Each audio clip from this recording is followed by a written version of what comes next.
रूस लगातार इतने दिनों से हमले कर रहा है। इन हमलों से यह संदेश देना चाहता है कि जो हमसे टकराएगा चूर चूर हो जाएगा। इसके लिए वो खास तौर पर सरकारी इमारतों, रिहायशी अपार्टमेंट्स, शहरों को जोड़ने वाली सड़कों और पुलों को निशाना बना रहा है। अब उदाहरण के तौर पर आपको कुछ वीडियोस दिखाते हैं जिसमें यूक्रेन को तबाह करने वाले सबूत दिखाई देंगे। ये खार्किव की एक इमारत है जिस पर रूस ने शॉर्ट रेंज मिसाइल से हमला किया। इस हमले से इमारत का एक बड़ा हिस्सा तबाह हो गया। यह वीडियो आज पूरी दुनिया में ट्रेंड कर रहा है। दूसरी तस्वीर में खार्किव के सिटी काउंसिल बिल्डिंग को निशाना बनाया गया। इस इमारत पर रूस ने क्रूज मिसाइल से हमला किया। हमले के बाद पूरा इलाका धुएं में गुम हो गया। इसी तरह कीव के एक रिहायशी इलाके का वीडियो देखिए। रूस के हमले की वजह से पूरा इलाका खंडहर में बदल चुका है। इमारत का एक हिस्सा पूरी तरह गिर गया, जबकि बाकी बचे घर जो हैं उनकी खिड़की, दरवाजे चकनाचूर हो गए हैं। कल कीव के टीवी टावर पर हुए एयर स्ट्राइक की तस्वीरें पूरी दुनिया ने देखी। इस एयर स्ट्राइक में रूस में किसी क्रूज मिसाइल का इस्तेमाल किया गया था। आज आपको यह जानना चाहिए कि इस तरह के हमले के लिए रूस किस तरह के हथियार इस्तेमाल कर रहा है। अब यूक्रेन पर हमला करने वाले हथियारों की लिस्ट में पहला नाम है 3M54 कैलिबर, जो रूस की एक क्रूज मिसाइल है। इसकी लंबाई 6 मीटर से लेकर 9 मीटर तक होती है और वजन 1300 किलोग्राम से लेकर 2300 किलोग्राम तक होता है। यह मिसाइल अपने साथ 400 से 500 किलो वॉरहेड यानी विस्फोटक लेकर चलती है। इस मिसाइल की रेंज 220 किलोमीटर से लेकर 4500 किलोमीटर तक है, लेकिन यूक्रेन पर हमले के लिए रूस 200 से 300 किलोमीटर वाली क्रूज मिसाइलों का इस्तेमाल कर रहा है।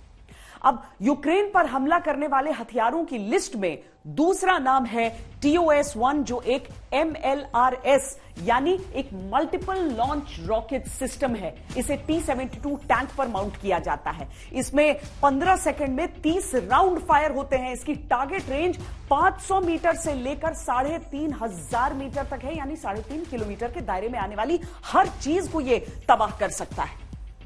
अब यूक्रेन को तहस नहस करने में BM-21 की बहुत बड़ी भूमिका है। यह भी एक मल्टी लॉन्च रॉकेट सिस्टम है जिसे ट्रक पर माउंट किया जाता है ताकि शहरी इलाकों में जल्द से जल्द पहुंचकर ज्यादा से ज्यादा तबाही मचाई जा सके। इस मल्टीपल रॉकेट लॉन्चर से 20 सेकंड में 40 राउंड फायर होते हैं, जिससे 500 मीटर से लेकर 45 किलोमीटर की दूरी तक के टारगेट को तबाह किया जा सकता है। यूक्रेन का यह आरोप है कि रूस अपने हमले में क्लस्टर बॉम्ब्स का भी इस्तेमाल कर रहा है। क्लस्टर बॉम्ब में कई बमों का ग्रुप होता है। दुनिया भर में देखिए, इसी तरीके से दुनिया भर में अब तक जो युद्ध हुए हैं उनमें करीब 10 से ज्यादा तरह के क्लस्टर बम्स का इस्तेमाल हो चुका है। क्लस्टर बॉम्ब से हमला करने के लिए फाइटर प्लेन से लेकर, यानी आसमान से वो फाइटर प्लेन निकलेगा और बहुत सारे बमों को गिराएगा। इसी तरह multiple rocket launchers, cluster bomb हवा के बीच में घुल जाते हैं और उससे 5 से 20 सेंटीमीटर तक के छोटे छोटे विस्फोटक गिरते हैं और एक ही इलाके पर कारपेट बॉम्बिंग कर देते हैं। ये टारगेट के आसपास गिरने के बाद कई बम तुरंत डिटोनेट नहीं होते, खतरा उनका बना रहता है। तो ये कुल मिलाकर आपने समझा कि किस तरह से बमों का इस्तेमाल होता है। और अब हम आगे चर्चा के लिए बढ़ते हैं। और इन चीजों का इस्तेमाल हो रहा है। क्लस्टर बॉम्ब सीरिया में बहुत इस्तेमाल के आरोप लगे थे रूस के ऊपर। सर, हम चर्चा में एक और बिंदु अपना जोड़ते हैं और उससे पहले एक वीडियो दिखाते हैं अपने दर्शकों को, जो बेलारूस है, जो कि खुलकर मदद कर रहा है रूस की इस पूरे युद्ध में। उसके तानाशाह का एक वीडियो सामने आ गया। रूस चाहता है कि बहुत सीक्रेट रहे उसका प्लान, लेकिन लगता है गलती से लीक हो गया। बेलारूस के तानाशाह ने गलती से रूस का एक्शन प्लान लीक कर दिया।